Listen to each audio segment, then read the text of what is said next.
Welcome into Ramen Rewatch, the show where we review anime one bowl at a time.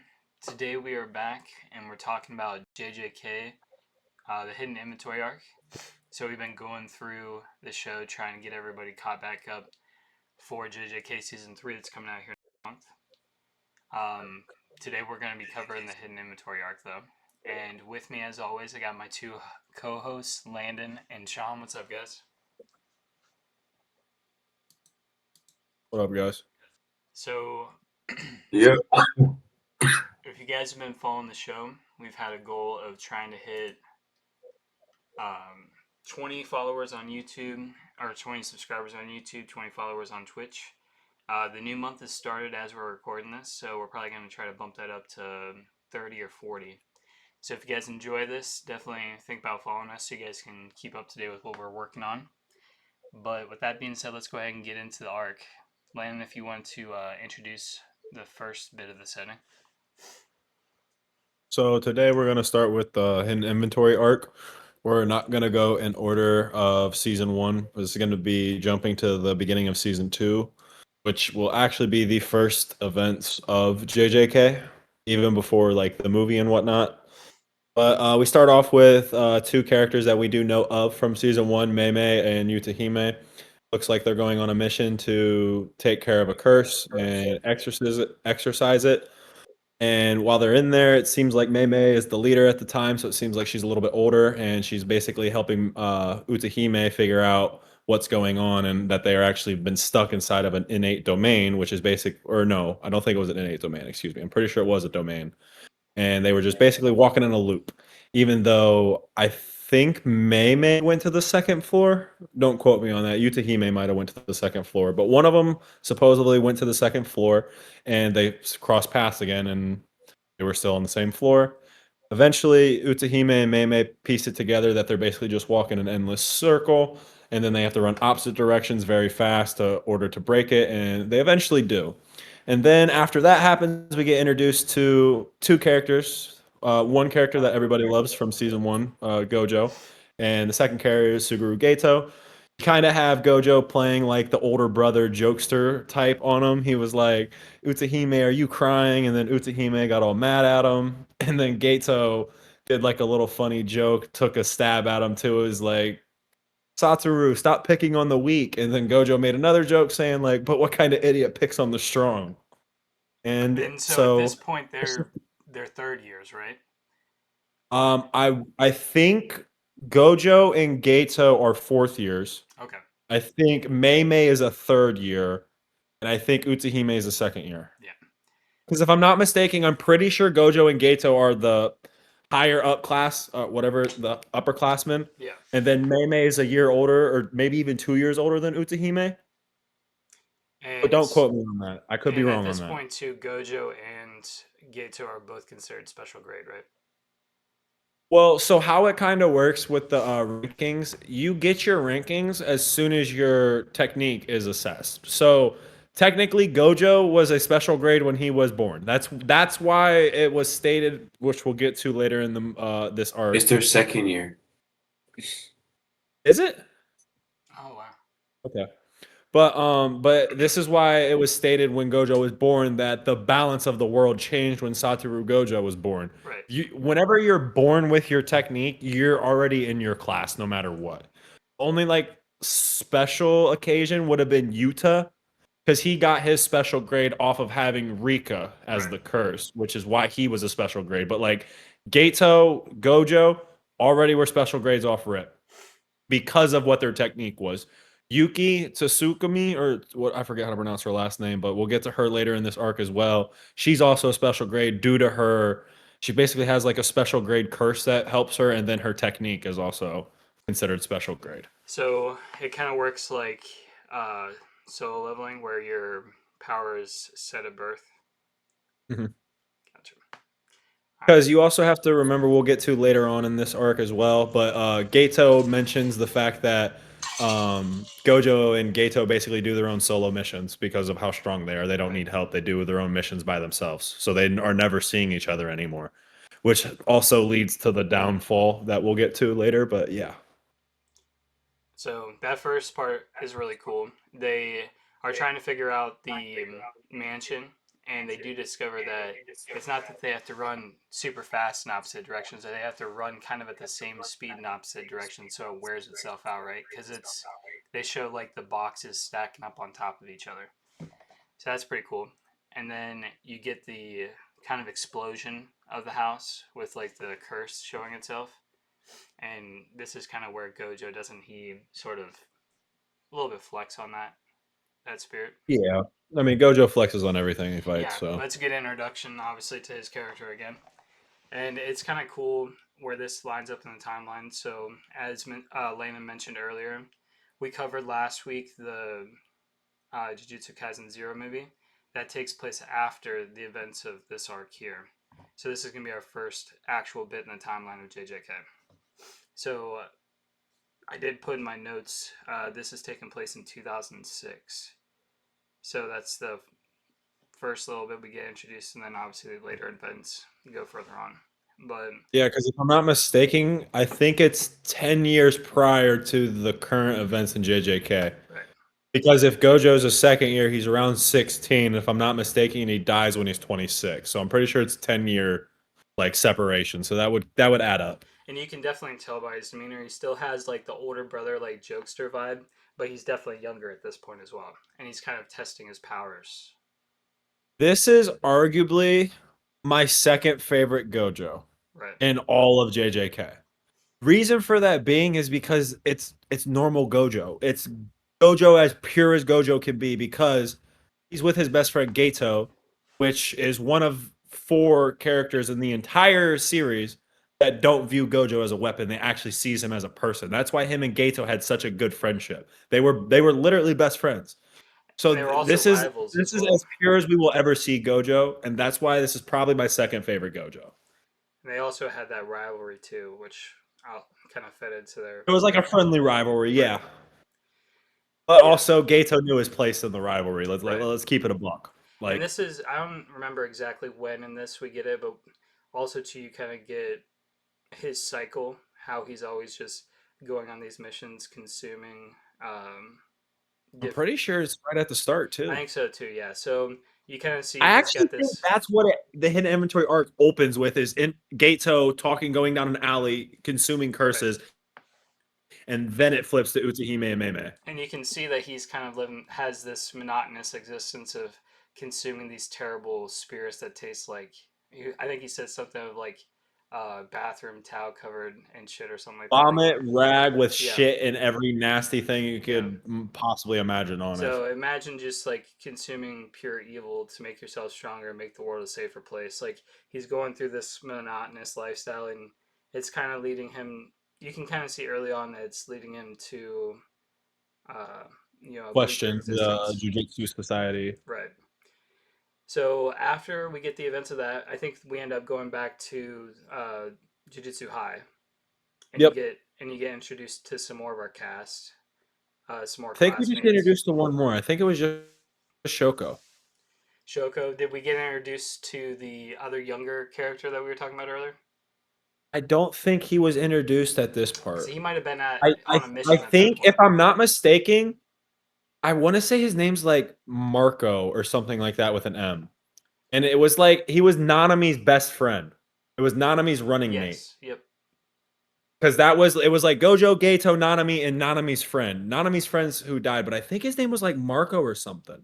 Don't quote me on that. But if I'm not mistaken, when we go back to Jujutsu High, it's just Gojo and Gato on the basketball court with Shoko in there. And then Gojo and Gato kind of have their little rivalry thing, talking about like, do you want to fight? And then Shoko's like, I'm going for a sneak.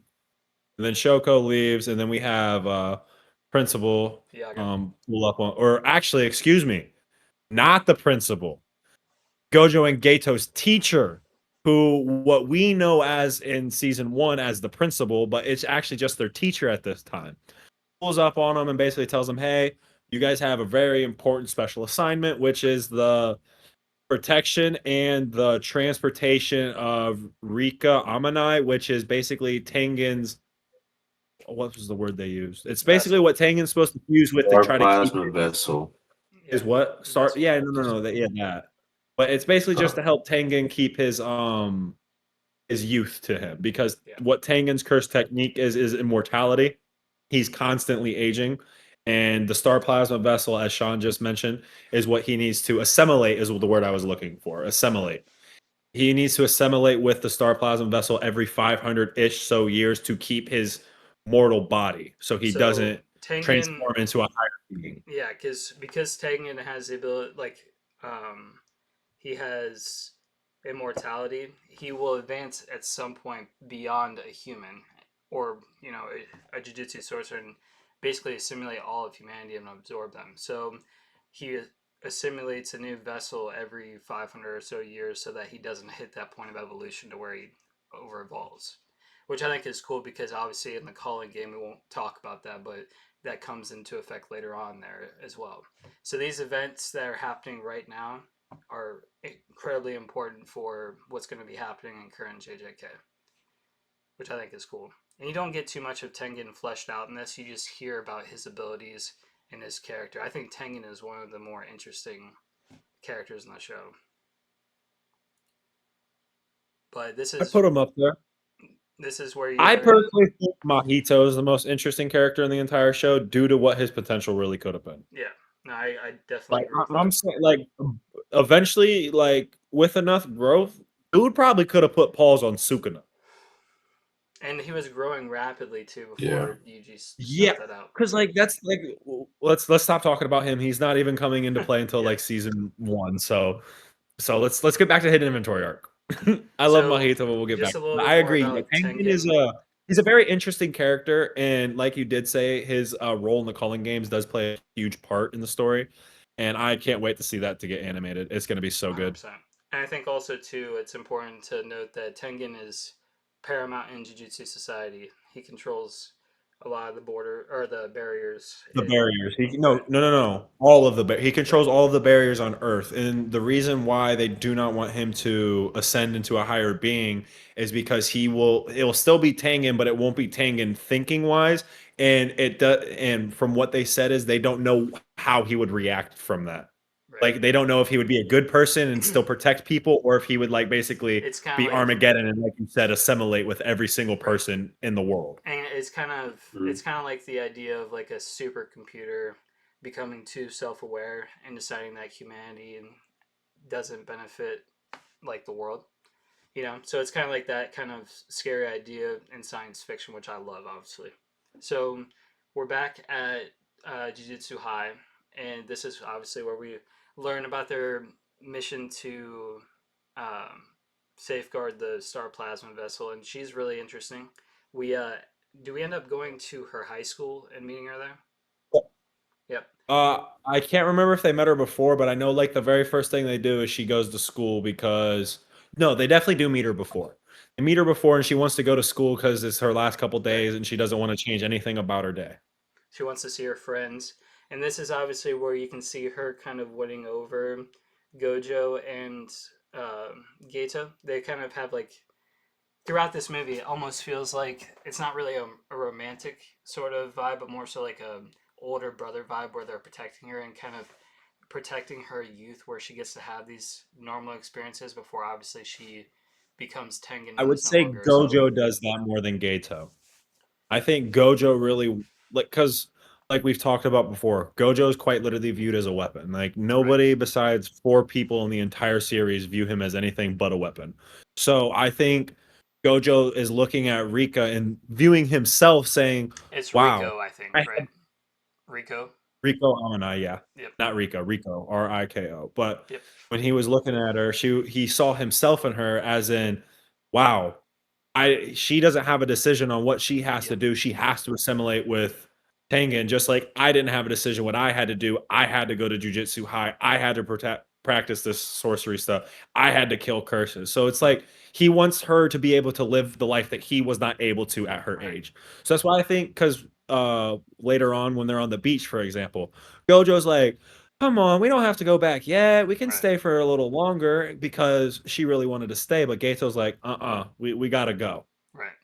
And that's So kind I of think, but I do agree, Gato did also want her to like experience the last time by herself right.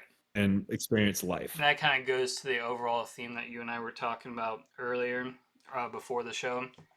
which we can speak to a little bit more later. But this is where you get to see Gojo make the moral decision that if there's someone I care about that is being used, I'm gonna side with them over the norm of like Jujutsu society. You see that later on with Yuji and Yuta. So I think it's really cool that you see that so early on in his character. And I think for Gato, obviously it's not quite the same. I actually I don't want to say that's where Gojo had his turning point. Or Gato. No, Gojo with like his turning point where like I have to decide between the higher ups and my friends. Yeah, I think Gato is like the last conversation between the two. I think that's where he was like, I will never let a friend walk away no matter what. I will always side with them. I Right. think that was the turning point. Losing his best friend was the turning point, was like, this will never happen again. I will have my friends back through and through no matter the decision. Yep. Because it hurt. It hurt him bad. Yeah. Because like when we get to that scene, I'll explain it a lot more in depth why it hurt Gojo so much more. But anyways, let's get back to talking about Rico, Amanai, Gojo, and Gato Yep. before we So you get too get the far. funny scene where they're at the school and she's kind of like saying that they're her older brothers, and the teacher asks for Gojo's number. So it's kind of funny. Yeah, that teacher's a groomer. Yeah. It's a Yeah. grown adult teacher hitting on a 16-year-old male. Like, what are we talking about? Yeah. Nobody talks about how sexualized Gojo is by adults at a young age. It's crazy. Oh yeah. No, if you're looking for male fan service, JJK is the place to go. So, Yeah, but 100%. yeah. So it's kind of cool. You get a little bit of Rika, her personality. At first, she kind of seems like a brat, but she's kind of using that as a front. It feels like, because she is kind of Let's be scared about honest. this. Let's be honest, Justice. She acts like every 15-year-old woman I've ever Right. met. Right. And so you kind When of. I was that age. When I was that age, let me clarify, when I was that age. I'm not saying now. I don't meet them now. Yeah. I only meet like 24-year-olds and up. But I think that you kind of get to see like her. You kind of get to see. I don't know. You get Sorry, a I little didn't bit make a joke emotionally about it. invested in her, see that she's enjoying her youth and everything. So we move on from this, and we get introduced to the two different groups that are trying to basically kidnap her, right? Yeah. Yeah. What were they called? I know that it's like the Star something, and then I know the other one's like a militant group. Our religious group. Star religious group. Yeah. It's the Star Religious Group and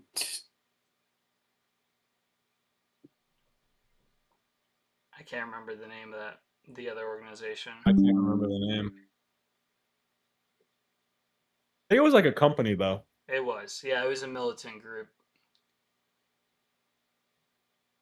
I'll figure it it was out. a group hired by Toji, wasn't it? No. Toji come into play in a little bit. Which his introduction is the best. But so yeah, so obviously we get our, at least a part of our major conflict in this. There are two groups that are trying to take uh, Rico before she Time can Vessel assimilate. Association. Time Vessel Q. The Association. Sorcerer Terrorist Group. Q. It was those three. The Time Vessel Association, Q, and then obviously Toji comes into play too. But those are the people that basically Right. And hunted. this sets up a major conflict where there are these groups who are trying to get Rico before she assimilates with Tengen. They all have their different motivations for it. Obviously, the Star Group. The Time Association is because they view Tengen as a higher being and their god, and they think his only true form is for him to ascend into that godhood. So they want to try to stop Rico from being able to assimilate with him, so he can finally take his true form and they can worship their god. And what's Q's Q, I motivation? don't remember what Q's reason was. I don't either. I can't remember. I think that they were also in a similar vein. Obviously, not for religious purposes, but to be able to use her as a pawn or something like that. But then after this, I think that Q makes a play for her, right? This is where you get like the skyscraper scene and the helicopter. Yeah. Yep.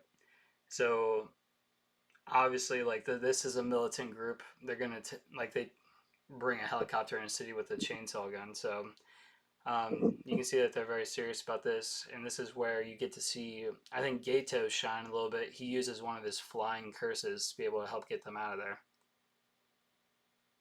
I think that Yeah, he and Gato came in Rico clutch. escape while Gato takes on the helicopter. Yeah. Yep. So you get to see Because the you also two. get that funny scene with Gojo riding one of Gato's cursed spirits.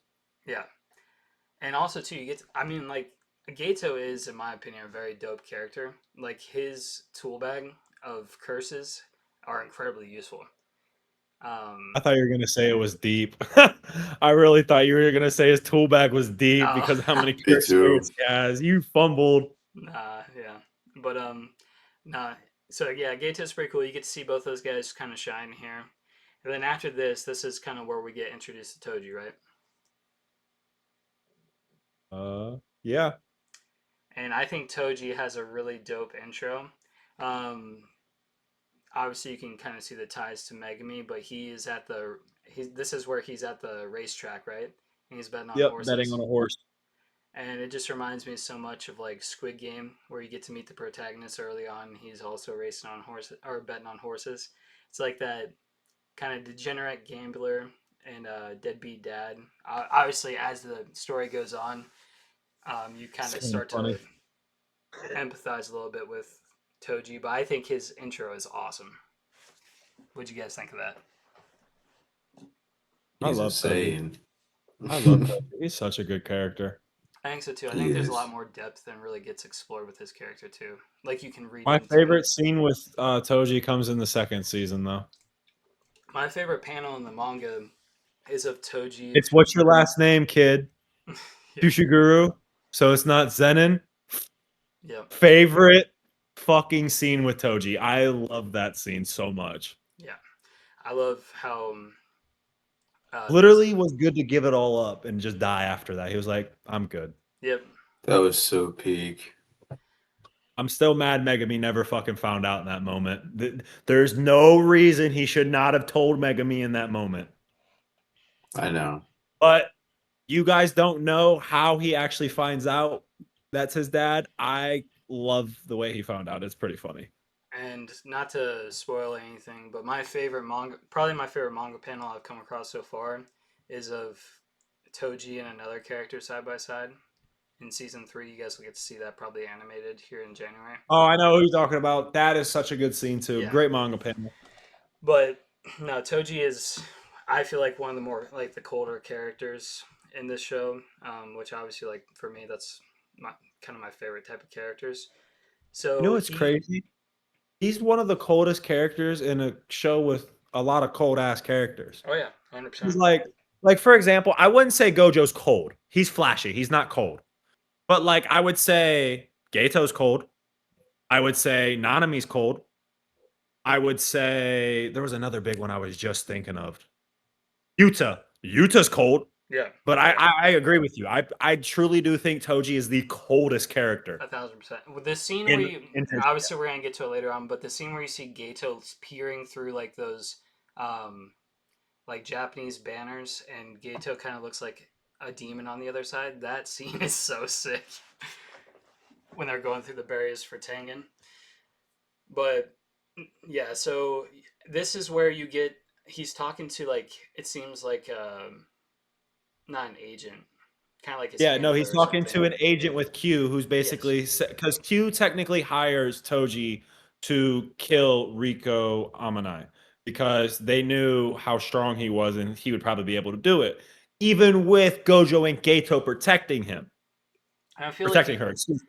feel like you get a little exposition here, not a ton, but you kind of sense that Toji has had a falling out with his family. Like he talks about kind of at this point being more of a mercenary, like a hired gun, rather than being like a normal jujutsu sorcerer in normal society. And obviously, this is the very first intro to the story, so you don't really know how important the Zenin clan is to Jujutsu society at this point. But you can tell he's kind of a monster. And Well, you do because this is the start of the second season, right, so you technically do know. right. It's one of the three major clans because you do have to understand. Even though we are starting with this one before season 1, this technically is season 2. And the thing So is, too, in the you do know manga, it about. goes that way as well. I'm pretty sure you don't get the events of the hidden inventory arc until Nope. later on. Yep. So The manga takes place just like the anime does. right. It follows along. So I kind of like how they went about. I mean, obviously they did it because they wanted to flesh out the Yeah, of story course in you a love certain way. flashbacks. You're a One Piece fan. Come on Yeah, now. exactly. But yeah, so after that, where do we go next? You kind of get So from the bet that I think that's where they isn't that where they went to Okinawa? yeah. So you kind of get Toji's mission here, where he has to. Um, I think he talks a little bit about like his plan of hiring No, he Q. doesn't talk about her yet. The horse track scene, Q is just hiring Toji at that part to kill Rico, and they pay him $20 million deposit to kill Rico. They paid him up front because they figured, well, he'll probably get it done. So they trusted him. After that, we get them flying to Well, Okinawa. also you guys No, say not yet. Toji set a bounty as well, right? No, that doesn't happen yet. Okay. When he gets approached by the agent at the horse track, they paid him $20 million to go ahead and kill Rico. A few scenes later, Toji's eating in a cafe and gets a phone call from the guy and saying, "Did you really put up the entire payment as a bounty to Right. get the girl killed?" And then he was like, "You realize if this happens now, Q's going to be wondering why they didn't just make a bounty from the start." And he was like, "Trust me, I have it all figured out. It's all coming to plan." And then while he was on the phone, another one of his bets just lost on the screen. So he said, I gotta go." And he was like, "Don't you hang up on me." He was like, and then he was walking and he bumped into somebody or someone bumped into him. And then you get that cool ass scene with him just crouching down and looking next to him with his hands like this. The guy not saying anything, just staring at him in fear, and then you just get Toji get up and walk out.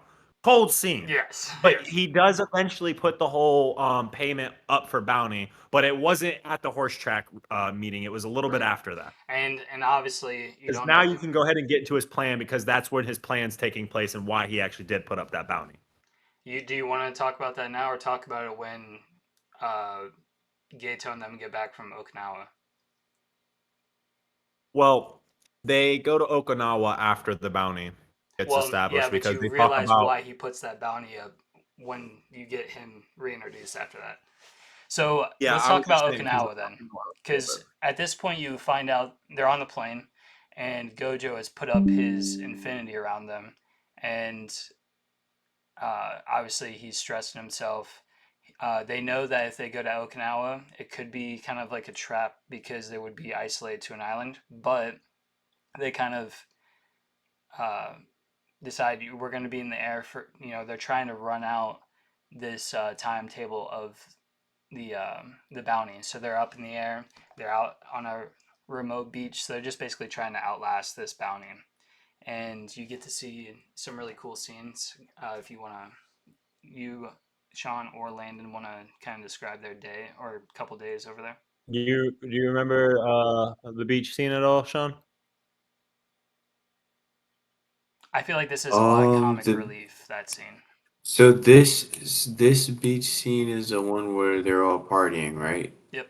Not all of them. I would really just say it's Gojo and Rico partying. It's where like Gojo's like sea cucumber, like that With scene. the like crab and shit and Yeah, he has a everything. crab as well, Yeah. but the one part where it's like the sea cucumber and then starts spewing out white stuff, and he has that horrible like zigzag laughing fucking thing etched on his face, and Who's it's like Gato talking about on the beach or talking to on the beach? Gato's talking with her servant. I don't remember Rico's Right. servant, but it's basically Rico's only family, who Right. also did get kidnapped by Q, who Gojo and Gato go and eventually save off screen. It's not shown on screen them saving her, but they do eventually go save her because we also forgot Q did also send two of their highest Yes. ranking members to fight Gojo and Gato before they left for Okinawa.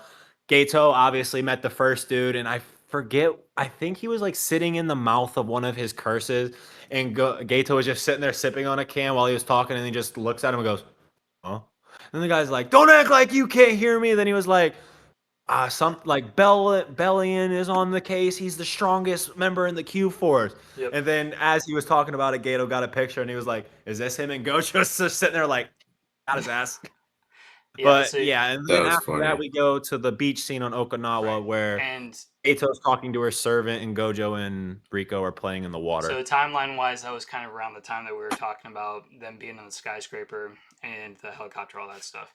So yeah, I think it was cool. You kind of get to see Gojo and Rico Rico playing, those two obviously being kind of like children, and Gato at this point on the beach talking to her servant, and you get a little bit more backstory about Rico, how she's really feeling about this. You kind of get the sense that she's starting to be nervous. Obviously, she has a really close connection with um, her handler or whatever, and so you kind of see that. You kind of see her getting choked up about the prospect of losing Rico. So you kind of get this kind of dynamic where she's trying to protect her youth, and Gato gets to see that firsthand when she's playing in the ocean with Gojo. And this is where you get that moment where we were talking about earlier, where This is, in Gato, my opinion, the only part in Gojo's entire life where he was allowed to act however he wanted.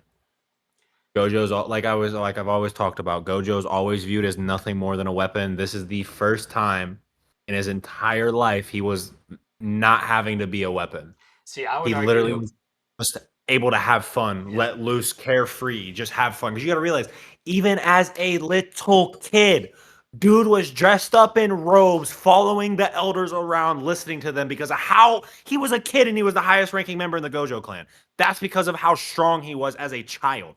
in You gotta the realize, as a child, nobody could touch him. Think about that. A kid, nobody could fuck with him. He's a in kid. No one this can even touch in this little arc, you get to see um, Toji's flashback where he's kind of like a young teenager, or he's like a No, looks like he's 16, Toji's a and he man, sees bro. Gojo as a Toji's a kid. man.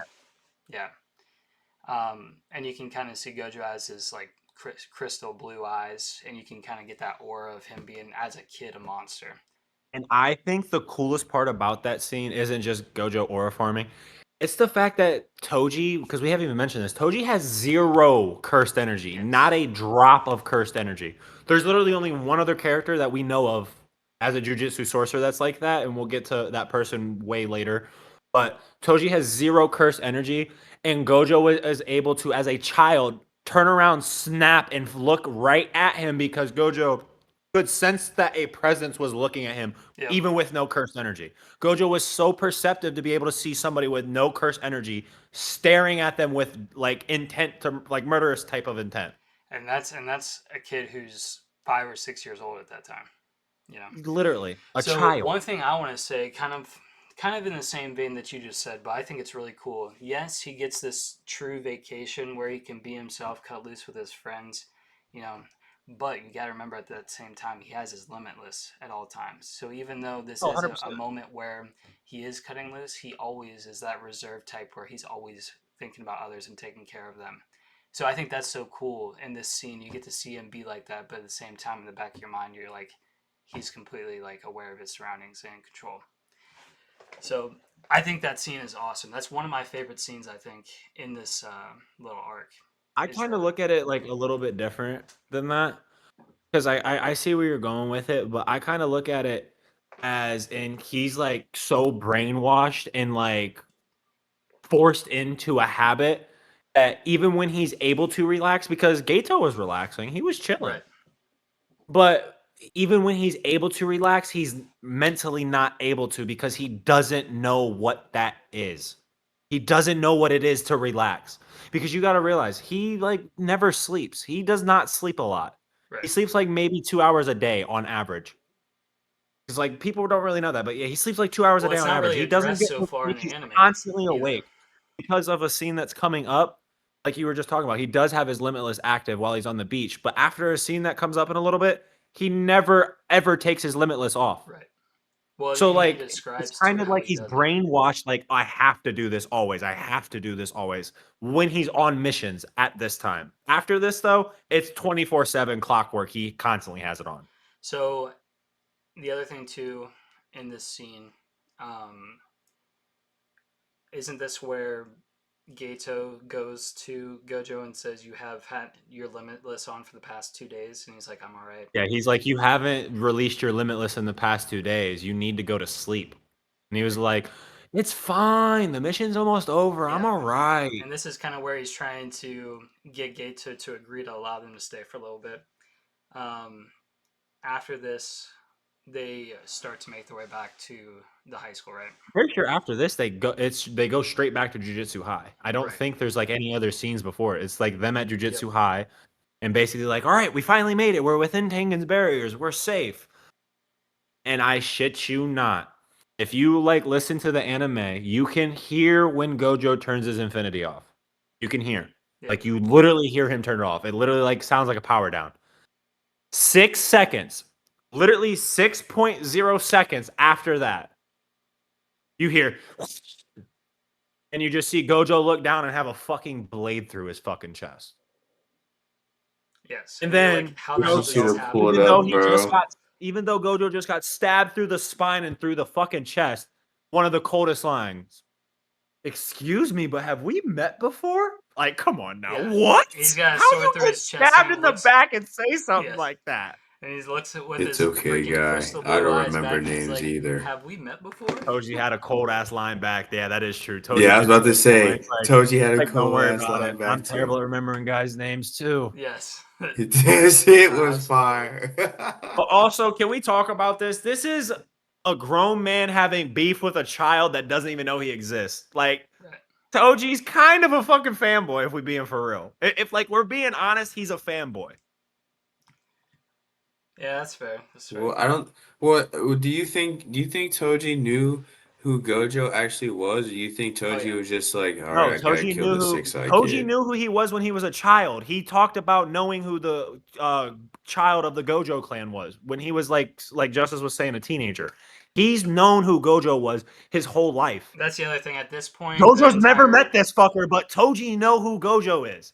The entire And that's why I'm Jujutsu saying- All right, world at this then I'm point gonna knows make who the Gojo argument. is. Then I'm gonna fanboy. make the argument who doesn't know who Gojo is. Everybody in I'm that gonna put it society like knows that. who No. Gojo is at this point. But what I'm going with is his argument going, yeah, it's all right. I don't remember names either. It's like, he's never met you. What do you mean? He ain't supposed to know your name. You know his first and last name. Obviously, yes, because it is Gojo. Everybody in the Jujutsu Society knows who Gojo is. But it's the fact that you're trying to like, oh yeah, you don't remember my name. It's all right. I don't know you either. It's like, bro, yes, you fucking do. You've been riding this dude's coattail for the past 10 years, bro. You've been mad since he was 5 years old. Calm down.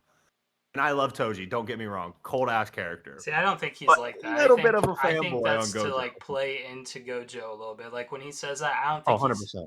he's just trying to have that back and forth. And that's what I like about Toji too, is that I don't give a fuck so at quick all with it. mentality. You know, Nah, he's just so quick with it.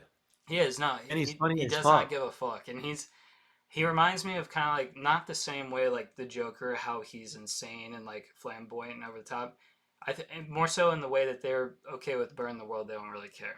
You know, I think Toji has a little bit about that. You see, Sukuna reminds me more of Joker.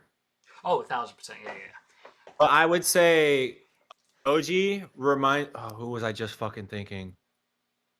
Oh, I was just thinking of someone Honestly, really Toji good. reminds me the most of Killua from Hunter x Hunter. But Toji, bro, does Toji, you can't even really. Toji's like the one person. Oji reminds that, me of like- Deadpool without as comedic relief, as much comedic relief. Speaking of Deadpool, I just watched the third one. He last reminds night. me of Deadpool without as much comedic relief. Yeah, But he does it like he doesn't try, but he is funny with it. Yeah, But that's who Yeah. he reminds me of. Like a person that's like, I really could care less. Like, well, he's like the perfect mercenary type. You know, actually, you know what? He reminds me a little bit of the Punisher. A little bit. He's like Dante. Yes, dude, that's great. That's a great example. Yeah. He's Isn't that another exactly like anime Dante. character? Huh? Is that another anime character, right? Dante's Inferno? Well, no, Dante Inferno is totally different, but Dante from Devil May Cry. It's a video game slash anime. But Dante's from the Divine Comedy. But all right, let's get back into the fight real quick. Yeah. We just like skipped over it. So basically, after Gojo gets stabbed, Gato does his little and throws a giant ass fucking like worm or some shit at him and like encloses him. Yep. And then Gato, being the good little best friend that he is, gets worried about Gojo, and Gojo's like, "I'm fine. Get her to Tengen. I'll deal with this." Kind of has some aura. Anyways, they obviously start fighting, and Toji has 0 cursed energy, so he's supposed to be very hard to detect for Gojo, because what Gojo does with his limitless eyes, it shows them his eyes. It's kind of like a cheat sheet. Like if he looks at someone, it literally like pulls up like a solo leveling type screen and shows their curse technique, their stats, all their shit. So technically, Gojo knows every single person's cursed energy level. He knows what every single person has cursed energy wise. So like when he fights Sukuna later on and he talks about having more cursed energy reserve, that's for a reason. But anyways, So he's got an OD shouting gun. oh, OD is fuck. OD He's got is an OD fuck. shouting gun. It literally that's why he's so fuck. That's why he's so like arrogant when he fights as well. Like when he fought Hanami, bro was playing with that dude, or chick, I should say, was playing with her. I think that's one thing that they haven't discussed a ton in the anime yet so far is his eyes. They've talked about Limitless and expand upon that, but they haven't talked about his eyes and how important those are. If I'm not mistaken, that's coming up more. Right. Like when he fights Sukuna, it tells him more about that, because Sukuna, if I'm not mistaken, you remember how when Sukuna fights Maharaga, he talks about, "You're able to see it, Maharaga. You can see my curse technique." Gojo can see it too, but not to the extent that Maharaga was able to, because Maharaga adapted to it, so he was best. I know where it's coming every single time now. Gojo's able to see where it's coming from due to the curse energy built up within the area that it's coming from. That's why Gojo is kind of a counter to Sukuna. If Sukuna does not have 10 shadows, Sukuna does not beat him. So Period. So Gojo's seeing like the time. He's seeing he's So, almost like, seeing like the let me explain. space-time manipulation of where the curse technique, and like reading almost not this in JJK is different, but like he's reading like their key and like where it's gonna Yeah, I kind of Let's ignite. say I'm imagine coming it like like this chakra. down for like a cleave or a dismantle with Sukuna. Okay. Gojo would see a bunch of like cursed energy built up right here, up here, before his hand comes down, because he would see where the attack is coming from. But he doesn't know how the attack, he doesn't know what the attack's going to do. He just has the general idea of which direction the attack is coming from. And that's why he's able to play better defense. It's not like a point blank, it's like, oh, if it's coming up here, building up here, it's just coming straight down. Sukuna could go around. Like, Sukuna can do some crazy shit too, but Gojo's able to perceive it quicker than every other sorcerer due to his eyes. His eyes literally should give him like a blueprint of what every single person can do, their domain expansion wise, everything they have at their disposal. That's Gojo's OD as fuck, bro. Why do you think I'm trying to tell you how OD he is, bro? Nah, because then you gotta say then Gojo and Tanjiro are on the same field. Because then they can do the same thing. When Tanjiro is reading what's the name? What's it called? Uh he literally just unlocked it in the movie. When he was reading Transparent world. the spirit world, it's the same thing. Transparent world. Oh, the transparent world, it's the same thing. It's just different animes interpretation of the same thing. Listen. I'm not going to be disrespectful to you towards this, but do not ever disrespect Gojo. Do not disrespect Gojo by comparing Tanjiro to him. Gojo solos that entire fucking verse, Yorichi included. They both can predict each other's movements. Stop talking. And Tanjiro can predict his movement even more precise than Gojo, because Gojo can't predict the full moment. You're rage baiting. Sean, you're rage baiting. Sean, you are rage baiting. Quit talking. All right, so Tanjiro is not even remote. He can't even. Funny pun intended. If you know Tanjiro, he can't even sniff Gojo's level. All right. We had a first-time chatter who asked if Avatar counts as an anime. I'm sorry we missed that, but like we said in some of the other podcasts, if you guys enjoy other, like, I don't necessarily consider Avatar anime, but it's animation. I mean, I would consider it an anime. What's that? I would say it fits more of the anime style, just a Western approach on it, if that makes sense. Because because if I'm not mistaken, I think Avatar was made by a Western person. Yeah, it was I could be America. wrong. Don't quote me on that. Yeah. But it's basically like an American anime. I would put it in the Just like same category as One like Punch Man, for example. It's technically, if we're going off of animes only from Japan, One Punch Man is not an anime then. If we're going off that logic. One But it Punch is. Man's You know what I'm from saying? from Japan, but like Solo Leveling I'm isn't. pretty sure One Punch Man is not One from is the Japan. author and he's Japanese. He also did Mob Psycho. Pretty sure. I did not think. I could have sworn Yeah, I One might be Punch Man wrong, was but I'm not pretty from sure Japan. one is from Japan. But that being said, let's go ahead and get back to it. So we get introduced to the curse that Toji has wrapped around him. He is able to use this curse to store different curse tools, which it seems like he has a limitless supply during this fight because he keeps Basically pulling out does. different kinds. And then Do you realize how he got those? didn't he break into like the Zenin inventory? Not for all of them. Think about what he's known as in the Jujutsu Society world. Most of those are from sorcerers he's killed Right.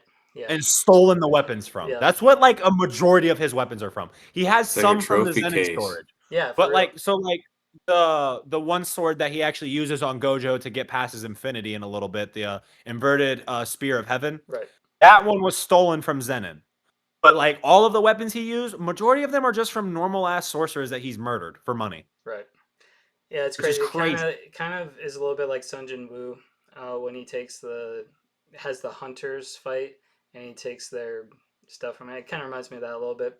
But so here you get a little bit of his plan too that he had, where he kind of explains that he put that bounty out so that he would put a timetable to where Gojo would release his Limitless, and that's where he was able to slip in undetected. Just so we could wear him down because Right. he knew if he had the bounty up. Because if I'm not mistaken, I think he had it up for either 72 or 72 hours, 48 right? hours.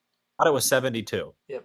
So he had it up for I think 72 it hours was. because Toji knows he is not gonna release that until it's time for Rico to be assimilated. Yeah. And he also set it up with the 72 hours because like I want to say 76 hours is when Rico was supposed to be assimilated with Tengen. So he waited until the very end so Gojo would be as tired as possible, no sleep, and catch him completely off guard.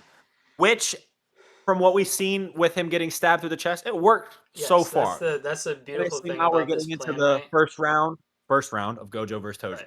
So that's a beautiful part of this plan. He created an artificial deadline where he knew that you'd have like a brief point where Gojo would release the Limitless. And so obviously you can see he was one step ahead. But you can also tell that he knows that he had to weaken Gojo to even stand a chance of this fight. I think deep down Toji knows that this isn't a fight he's going to win. Obviously, you can see later on with some of his motivations that. Do you think that he Toji did? thinks he's gonna win, bro. You're tweaking. I don't think so. I think You're Toji tweaking. literally Toji thought quite he was. literally thought he fucking won. Yeah. What are you talking about? He had full confidence he was gonna win. That's why he The set inverted that heaven bounty and spear? did that, bro. That's fair. You gotta Yeah. realize. Because okay, hold on, before we get there. So, anyways, I'm gonna wrap up the first round of the fight so I can start talking about that without jumping to that part first. But so the first round of the fight, after Gato just threw his worm at Toji and Gojo told him to get out of there, he'll take care of the fight.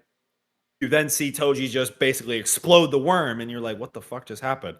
And you see he has in his hand one of the cursed tools that he was going to be using, and he just basically exploded the worm and killed it.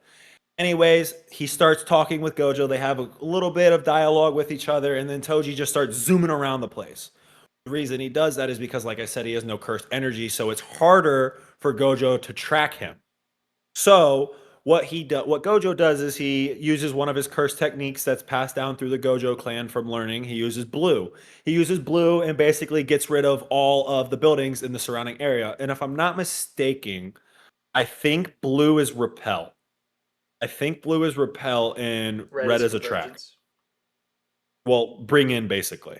Yeah. Same shit. But I'm pretty sure blue's repel. So he basically brings up blue and sends it around all the buildings around him to give himself as much space as possible to find Toji because, well, he can't fucking see him. And then after he does that, he then has the realization that I can't track Toji, but I can track that cursed spirit wrapped around his neck. Yep. So after he starts finally tracking him and finally catches on where he's at, a bunch of fly heads pop out of nowhere and just surround Gojo. Gojo's like, what the fuck? He's after Amanai.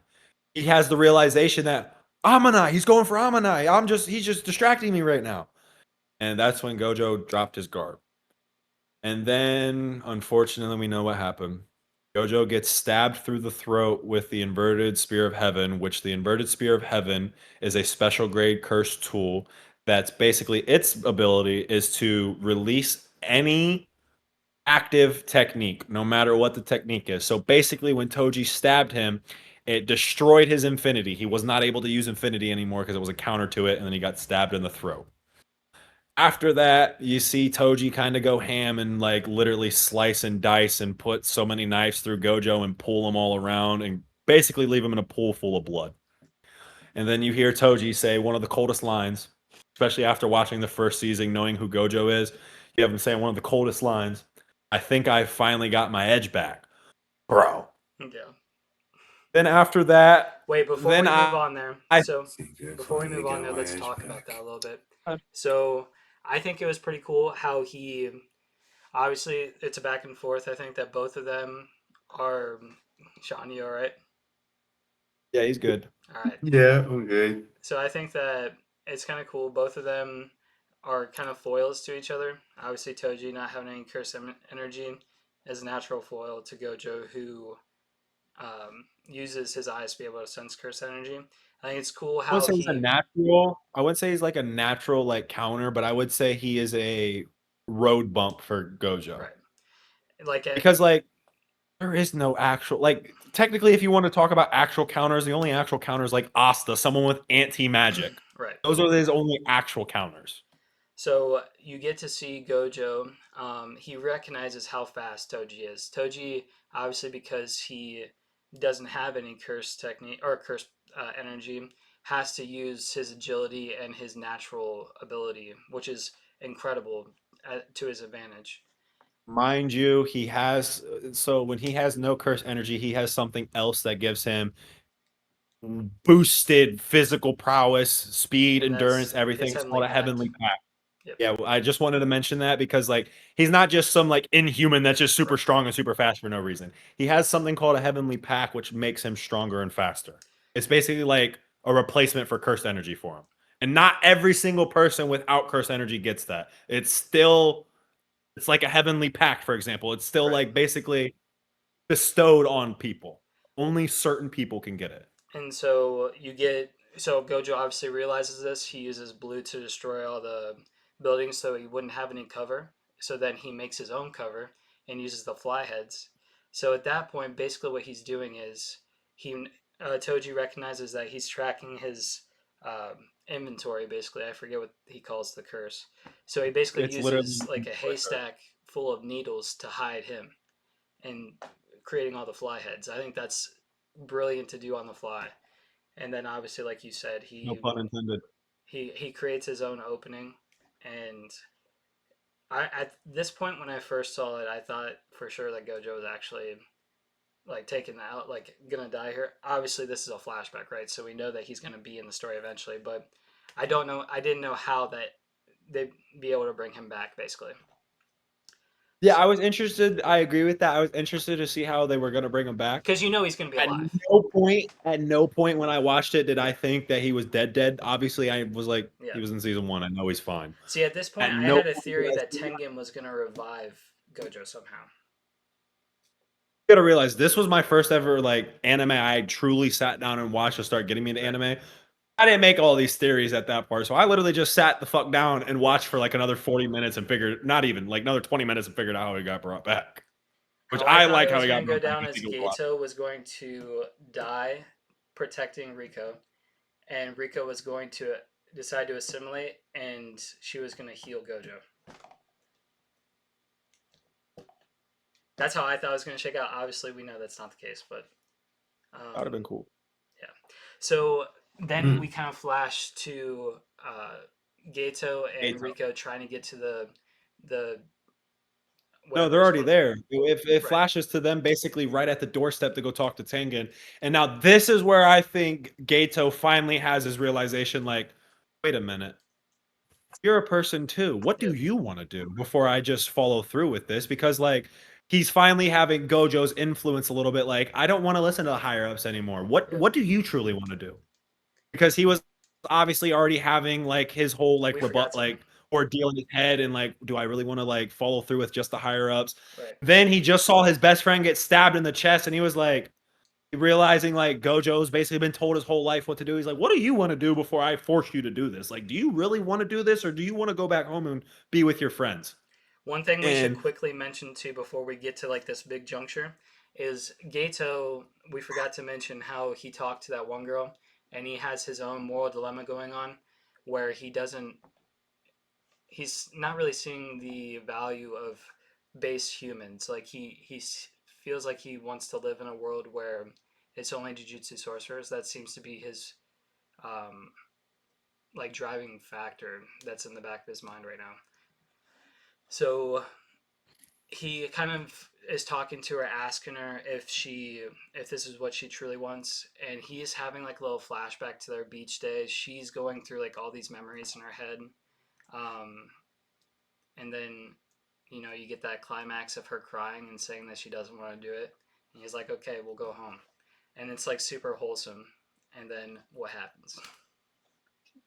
I love this scene as well because they portrayed it really good in the anime. So after she basically does her little crying scene and talks to Gato and like, I don't want to go, Gato puts his hand out and is like, let's go home, Rico. And then you just see blood splatter. And the thing that I love that the anime did, they did it in slow-mo first. Because that's how Gato was processing what the fuck just happened. Because you gotta understand, in his head, Gojo's fighting Toji, someone's sitting at the entrance, normal people can't come into Tengen's barrier. So he's just sitting there and then like it's just in complete slow-mo. And then after like Rico completely falls, then you see Gato's eyes finally change like what the and then it does another playback and it happens boom like quick as fuck. And that's how it actually happened. And then Toji another cold ass line. Okay, you can go home now. While he's scratching his head, walking towards Gato, and then Gato's like, how did you get into this place? And then Toji was like, oh, what do you mean? Oh, you're talking about Gojo. Well, he tried to stop me, so I had to kill him. Bro, what? And then you have Gato say, I don't remember what Gato says, but then he throws his one of his strongest curses at it, the rainbow dragon, I think is what it called. It has like rainbow hide. It's the strongest hide of any curse he's ever had. And you see him like tackle Toji into the middle of the barrier, and then you just see Toji get up, and it's like, oh, okay, Toji's moving different. Gotcha.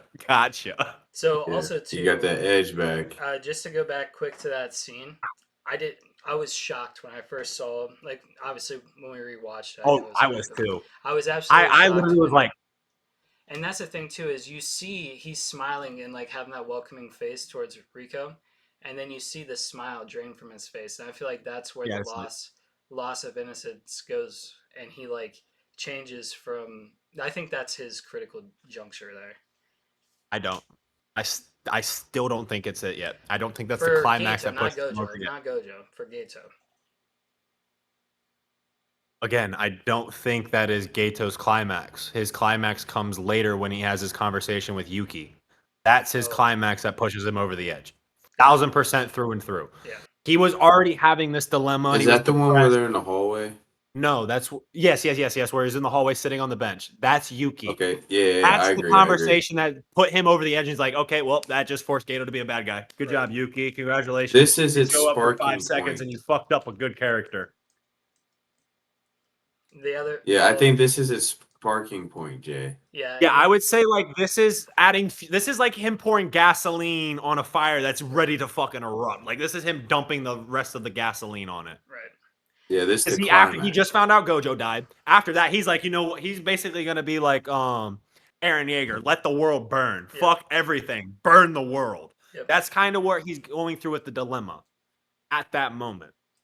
But the climax comes when he has this conversation with Yuki. I'm telling you, that's his burning point. The other cool thing too is in the calling games you get to see her go against him too, or person that's inhabiting him. But anyway, Yeah, um, Yuki overrated as fuck. yeah. Well, hey, Chozo carries in that. But anyway, not to get too far ahead. Brother, man. All right, you're right. You are right, but like, Um, but anyway, so yeah, you get that scene. You get Gato and Toji squaring off here. You get to see some pretty cool cursed spirits that Gato's harboring. yeah. Hold on, I want to talk about this real quick Yep. because obviously, since Toji has no cursed energy, he can't see curses either. He can't see curses. Period. I forget what the curse is. It's an old Japanese, like huge, like myth. I forget what it was, but it was the curse that says, do you think I'm pretty?" And mind you, bro, Toji is so loyal to his wife. He was like, "Nah, you're kind of ugly and you're not my type." He can't even see the fucking curse. He was just talking shit to talk shit. Yeah. On us, mind you, it was a special grade curse too. It wasn't no like pushover curse. It was a strong ass curse, and he was like, "You're really just not my type." Yeah. Like, bro, you can't even see her. What is you talking for? Now Toji's a dog. He's awesome. But they're Bro, fighting, and Toji this is lies kind for of his wife. this is where they go into like the barriers, and you get that scene I was talking about where he's tracking him Them through the walking curtains. next to each other, Yep. looking through the things and seeing them.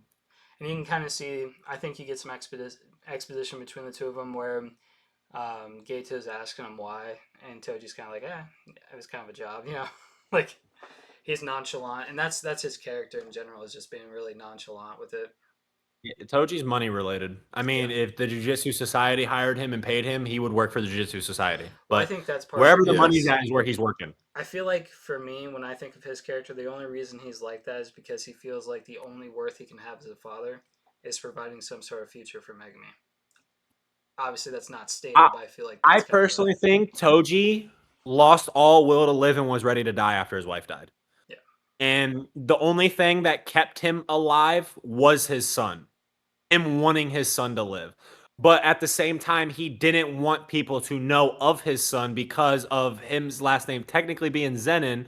Once his son became of age, the Zenin clan would have had rights to him. So So that's why when the horse track scene happened way back when, forgot to mention this, the agent says, "How's Megami?" And Toji's like, "Who's Megami?" It's because he wanted nobody to know of Megami because he never wanted him to go to the Zenin clan. He wanted him to be able to live his own life and grow up however he wanted. If he wanted to be a sorcerer, by all means. If he didn't, by all means.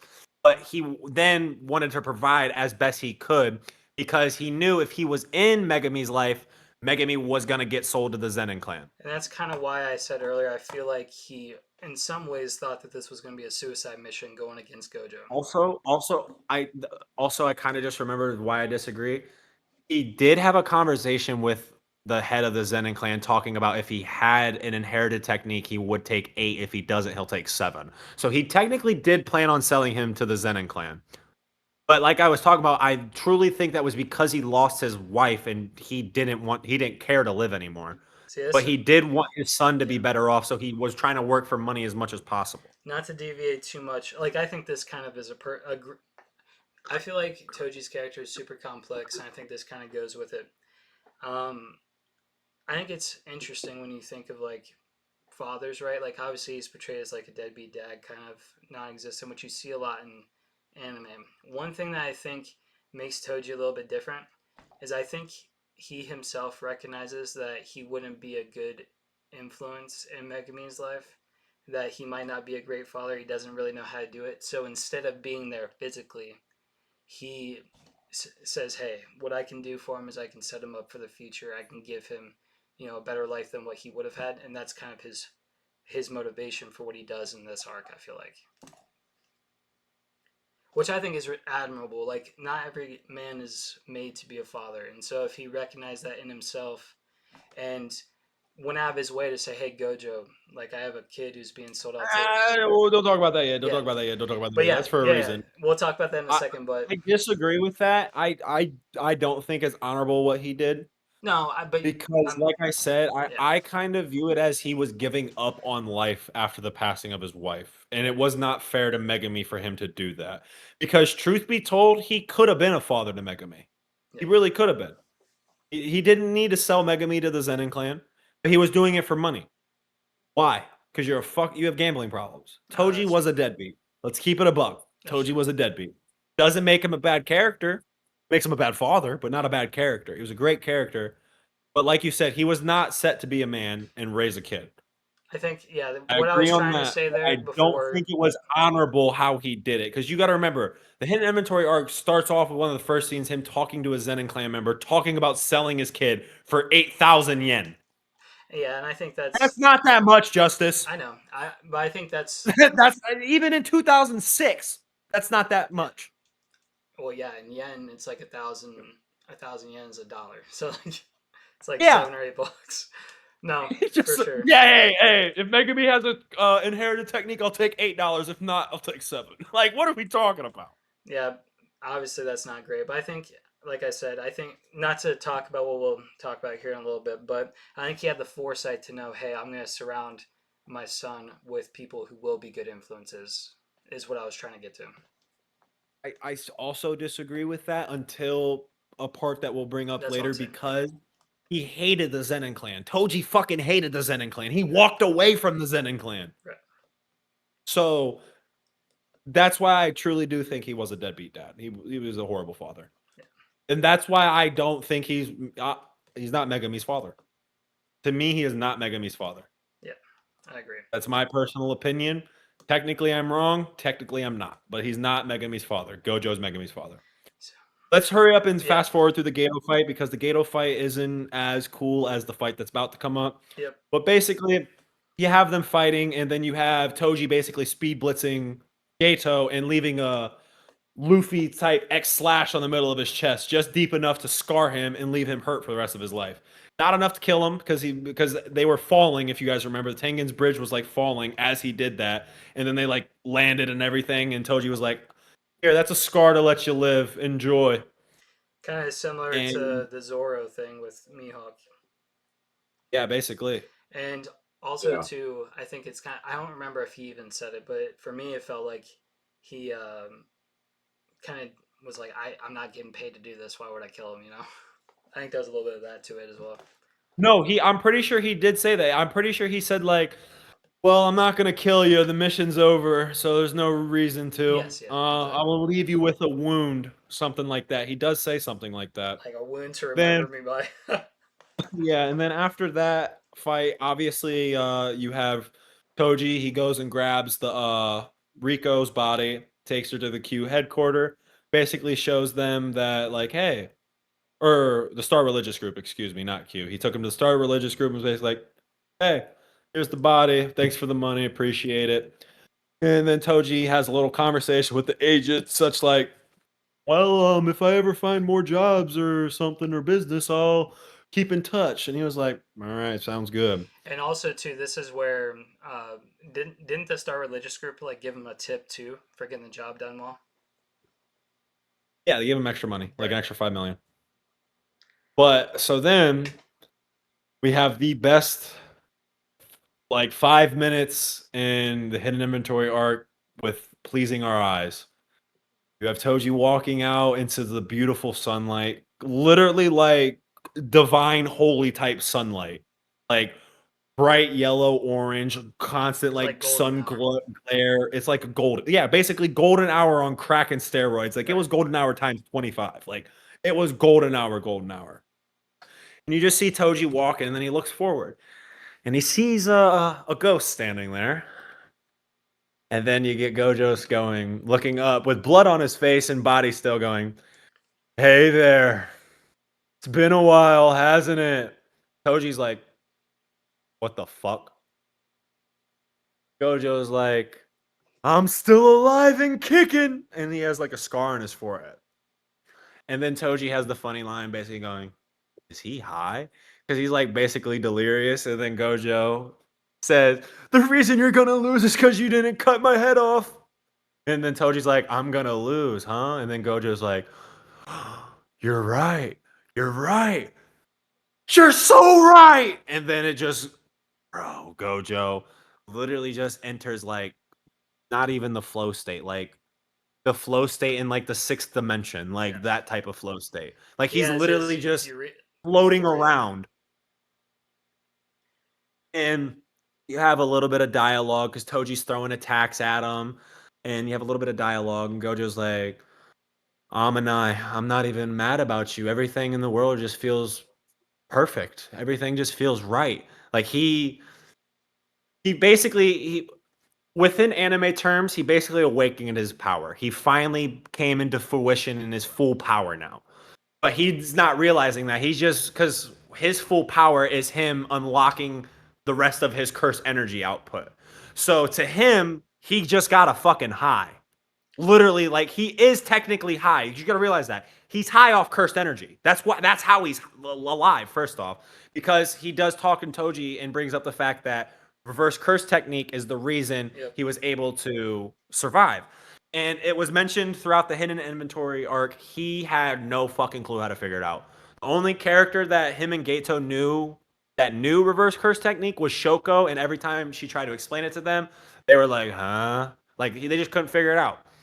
So, and then Gojo was like, on the grass of death, I finally learned it. The reverse curse technique.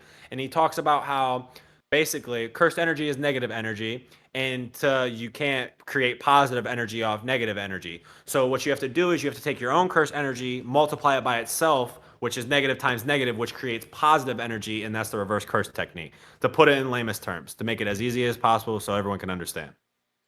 And basically, during this fight, Gojo's talking about Amanai, saying he doesn't care anymore, everything feels right. Then he starts talking about the Gojo clan and what like being in like the three clans means, as in the Gojo, the Kamo, and the Zenin clan. Within those clans, the good thing about being in one of those clans is you have a blueprint of your technique passed down from generation to generation on moves, how to use it, what to use, and basically sets you up with everything. Which Gojo finally realizes why Toji probably understands and knows so much about his limitless technique, because he was in the Zenin clan, which is one of the major clans. It's like Jutsu But from Naruto. yeah. But then Gojo talks about something that hardly anybody in the Gojo clan knew. Even the higher ups in the Gojo clan, select few. So maybe in the entire history of the Gojo clan, maybe five people knew about this. And Probably basically, even less were capable of it. Well, yeah, even less were capable of it, because a limitless 6-eye user doesn't appear for like every fucking 400 years. So, and Gojo was the strongest one to ever exist within the Jujutsu Society universe at the time of him being alive. So then he takes his two techniques. You take the amplified and the reversal, and you mash those two together to create a imaginary technique. Hollow purple with a flick. And then after that flick, the whole screen goes white. And then you get a flashback with Toji having a conversation with the agent. He was talking about, I got brought in to talk about a business meeting, and typically if it isn't about money, I'd typically book it out of there. But something kept me around. Basically, he's like having like his little 5 seconds before he goes. We don't know that at the moment because we were not seeing it yet. But then after like the little flashback's over, it cuts back to where they're fighting, and it's just like slowly zooming out of something. You're like, the fuck is this? Like, you're just, what is going on? And then it just keeps going out, blood and you dripping. don't realize what it is until you start seeing the little blood drops, and you're like, wait, what? And then it zooms even further out, and you see Toji, bro's entire left side of his body and arm gone. And like, Now I and gotta like city respect blocks behind Toji him gone because as he well. died standing, but Gojo said and evaporated him. I was so upset, dog. And so also too, obviously you get his conversation a little bit with Gojo before that about Mega Man. Yeah, before he like fully dies, he's sitting there, and Gojo's like, "You have any last words?" And Toji's like, no. Then he was like, I have a son who's going to be sold to the Zenin clan in a few years. Do with that information as you will. And then he literally dies. Then it gives us a little fast forward to Gojo meeting before we go Megami. past that, because that was a long bit there. So obviously, like we've discussed that fight in previous episodes when we were talking about anime tier fights, and I was like that's one of my favorite fights in this Great anime fight. so far. So it kind of goes back to what Sean was saying about like, dude, you remember how hard I fought for that fight? Yeah. But Yeah, but so in There's a that reason. episode, There's Sean a was reason talking why about. the fight was in vain and didn't go nowhere. I'm the JJK fan here, motherfucker. I also am a pretty big JJK fan, but yeah. So Not as big as me. I love you, Justice. Not even remotely close as big I'm as me. fa- And I would I never am try to aware. say I will ever be as big a One Piece fan as you. So let's keep it a buck. How many Funkos of JJK do you have? Because I have all of them except 3. Yeah. And it's the painting collection I don't have. So when we were talking about that fight, Sean was talking about how like that was Gojo's like epiphany moment, right? You see him get hot epiphany Wait. What do you mean by that? when he's floating up in the air and he's going on about how Yeah. Like, what do you mean for Gojo's epiphany? when we were talking about that fight, Sean had said that that was like his epiphany moment where he realizes his true power and everything. You remember talking about that? You mean when I said he awakened into like his full power? Yes, Sean was talking about that when we were talking about the fights is what I was referencing. Like a couple podcasts ago. Oh, I don't Yeah. remember. My apologies. Okay, But I was anyway, confused. Now I'm good. what I was saying, why I was saying that is, I think it's awesome too because this is when Toji, like you said, he's is he high or something like that, and Gojo is in like this serenity because even though he had that tragedy of losing Rico, or was he talking about the friend? Bro, I'm telling you, Gojo did not give a fuck about not No, that's what I'm. Amina. Yes. Gojo quite literally was high, but not in the sense that we know, like off drugs. He was literally high off of his own cursed he's a energy. dopamine high. Yeah, Yes, it was a and what I was trying dopamine to high, say is basically. because even though he felt that. Well, not really. It's literally like a high in the same sense as like a weed high, except it's off of his cursed energy because he awakened his full cursed energy. He just replenished his entire organs with cursed energy to fix everything. They also So it's not just like he's in a serenity. He's literally in the sense he's high off of his own cursed energy. Part of it too is you see like it shows like butterflies flying in a meadow. Like he feels like he's locked in with everything around him. Part of his domain expansion obviously is infinite void, experiencing all things at once possible. I feel like that's kind of what he's feeling there too. Is the world around him? He's in ultimate flow state and locked in with everything. Is what I was trying to get at. I think that's such a cool. Also, just so you know, Gojo did just like probably unlock the ability to use a domain at that part when he revived himself. If he really wanted to, he probably could have used the domain against Toji. Didn't need to, but he could have. Could you imagine? Like obviously he's Well, actually, it would be pointless. But yeah. Yeah, he's 16 at this point, but like if that's where he, or maybe even a couple months after this unlocks that, imagine being 16 with the limitless and all those different powers, and then also having fucking infinite void before you're 18. It's crazy. But crazy, bro, there's a reason why literally the strongest in history was the only one to challenge him. Yeah. Like, there's reasons for this. Because like I forget who says it. I think Mei says it to Yui when she's talking to her younger brother. Gojo could take over an entire country and not a damn military could stop him. Isn't that what special grade's supposed to be? Like a national threat? Special grade, yeah, but you also have to understand there's tiers to special grade. Because he's a global threat. Yeah, like that's why I've always tried to tell you, Gojo and Sukuna are, in my opinion, planetary level anime characters. They're planetary. They're not universal. Just for the verse, though. Whereas like Gato is probably only nationally. Sean, Justice, hold on, Sean.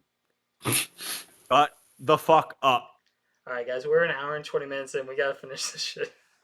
No, hold on, Sean.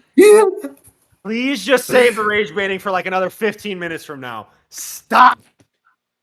They are both planetary. Argue with the wall. Just in their verse. They're only planetary within their verse. They're not taking out Planet Vegeta.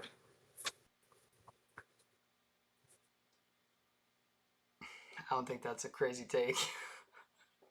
Hey, brother, man, What about can I tell Planet you Namek? something?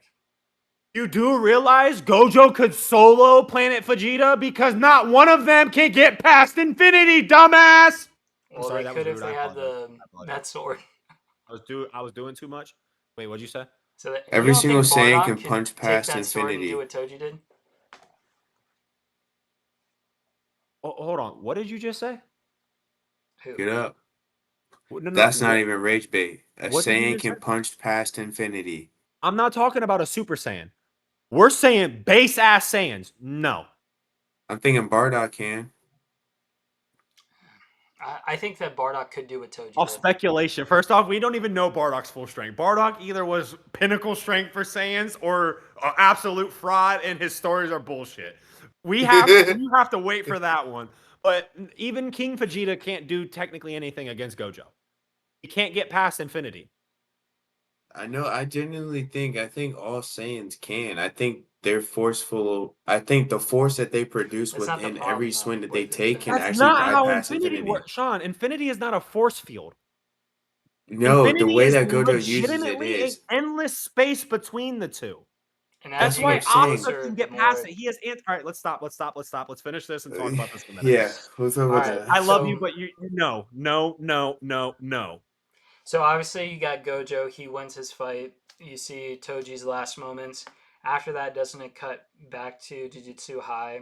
And this is where Yep, it shows Gate. Well, no, not yet. It transitions to the what? Q headquarters with Gojo grabbing Rico's body and Gato walking in as he's walking out.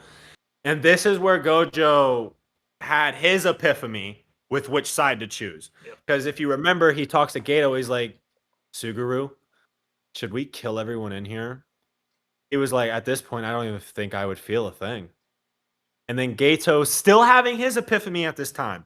Because if he already reached his climax, like you did refer, he would have said, yeah, let's kill them all. But he said, no, let's not. Let's just take the body and get out of here. Then from there is when we get to the high school scene where like Gato's in the shower and he's looking all fucking depressed like an emo chick. And then he goes out into the hallway and he's sitting down and Yuki comes up and has her little conversation Where with in her. this do they find out about their friend dying? Is it kind of in this part? The one we can't remember the name. He was a little bit younger, kind of like a little brother to him. Because I feel like that is where isn't that where we find that out, and that's part of like the conversation with Yuki. Yeah, I think so. Yeah. So obviously Gato lost Rico, lost one of his closest friends. Like he's obviously at his lowest point, and he's looking for someone to talk to about. Obviously she's strong too. She's a special grade, and so she asks him what your type of woman is. He kind of shrugs it off. This is like him trying to reach out to somebody and be like, hey, I have this idea. Is it crazy or not? And she kind of says it depends on how you execute it. Okay, so his name is Yu Habara. He died off screen in a mission that it was a mission that a first year should not have gone to. It was extremely dangerous. He was killed in action before Nanami could help. Nanami arrived late and saw what was left of him. The moment deeply changed him. Yep. It was just a high Yep. grade curse. They don't exactly know how, but he was off screen. But it was in between these events, like you were saying, absolutely. So that I think is a big point too. Obviously, you see these couple tragedies really back to back for him, and he's kind of spiraling, and he's looking for someone to lean on in that moment and be like, "Hey, I have this crazy idea. Is this crazy?" And she's like, not really if you carry it out a certain way." And how does she describe it? She says there's only two ways to create a world where curses don't exist. Either uh, you make everybody jujutsu sorcerers, or what was her other way? You remove all negative energy or thoughts from people. Which she basically said would be impossible even after several generations of like um, not brainwashing, but like strategic, um, societal input. So he kind of goes with the idea of making everybody in society Jujutsu sorcerers. And so after that, where do we go after their conversation? From there, you get Gato going home and killing his parents. Gojo getting the information from his principal, and it's basically Gojo going like hell he did. And And Yaga then can't really believe it either, but he's like, yeah, it did happen. Like yeah, you he was can like, yeah, tell I that can't Yaga believe is it. also kind of in despair about this because he loves him as a son. Yeah. And Mm-hmm. this is this next scene I'm gonna talk about it and I'm gonna wrap it up, but this is the last scene of the arc. You basically have Gojo finding Gato on the street walking, and you have a little like conversation between the two talking about why Gato did it, what his plans were moving forward, and basically he was telling Gojo like he wants to live in a world without any regular humans. He wants to just make a world with just Jujutsu sorcerers. And Gojo's like, that's impossible. You can't do that. And then Gato finally like snaps and look and be like, would that be impossible if I were you? Like if I were you and you were doing this, would my It plans was a little seem bit so far fetched? less impossible. Then he was like, "Are you the strongest because you're Satoru Gojo, or are you Satoru Gojo because you're the One of strongest?" the best lines in this entire And That was arc. so fire. the reason I love that scene so much is if you actually truly watch the anime, you get two different versions of it. The first version is with Gojo and Geto standing there with a bunch of regular humans just walking by. Yep. That's how Geto views the world. He views it as them all around him and they should not be around him. Claustrophobic And then you almost. have Gojo's view with Geto being the only clear person and every other person is just a blue ghost, not even important. And what that is showing is Geto threw away his world for something that he'll never get when Gojo just lost his world for people that he does not care about. Yep. It shows the two. It's an Because awesome you scene, have to but also remember, if tragic. Gato would have literally did this a week earlier after he found the body, Gojo would have been on his side. Yep.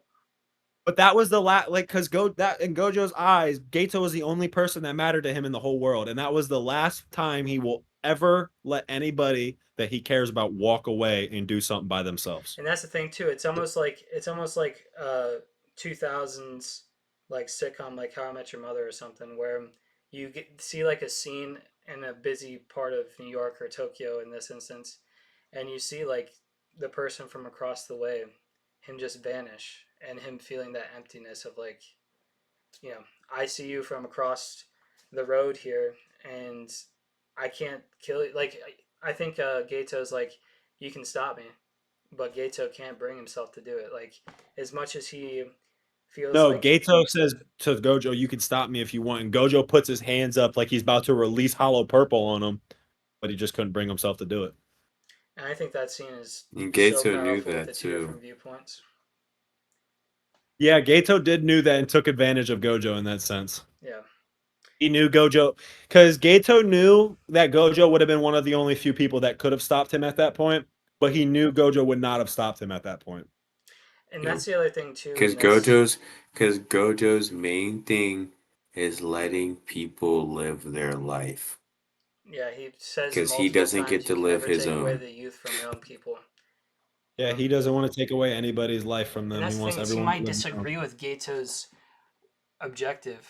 Obviously they both want to end the cycle of curses and everything. He doesn't agree with his best friend's objective, but he allows him the freedom to try and seek it out and carve his own path. And I love that about Gojo because he always gives the benefit of the doubt to the people he loves and lets them walk their own path and shine.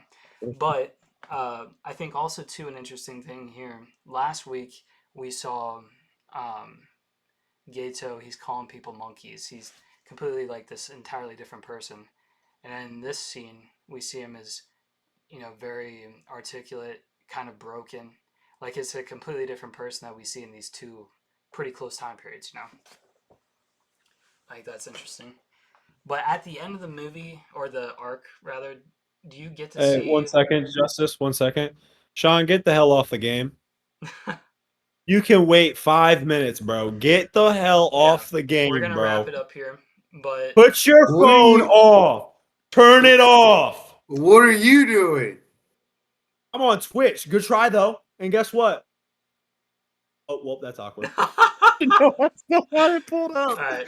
But anyway, at the end of this arc, don't you get to see Gato go back to like the Star Plasma or that group and like kill a lot of their leaders, right? Yeah, he killed everybody and took over and basically said, "Hey, you shall all follow me now because I said so." And this That's is where you basically see the how it front that ends. he creates, where in the Zero In movie, the he's movie, like, yep, that's yeah, the front. That's the same front. yep. So that's pretty cool. It Big kind of front. gets us. We know now exactly how Gato gets to where he was, and then obviously this is going to lead us into the events of the first season. So, what do you guys think overall with this arc? I think loved it's a it. pretty I good thought it was arc. great. I think What do you this say, is Sean? like one of the highlights of the entire show so far for me. I think for me, Gojo, Toji, those are my like two main favorite characters, obviously. So this first little part where you get to see Gojo as a younger character, get to see Gato and his relationship, get to see Principal Yaga younger. I love it, and I think it's a great setup for what we have to come as well. So. Great. But anyway, that was the hidden inventory arc.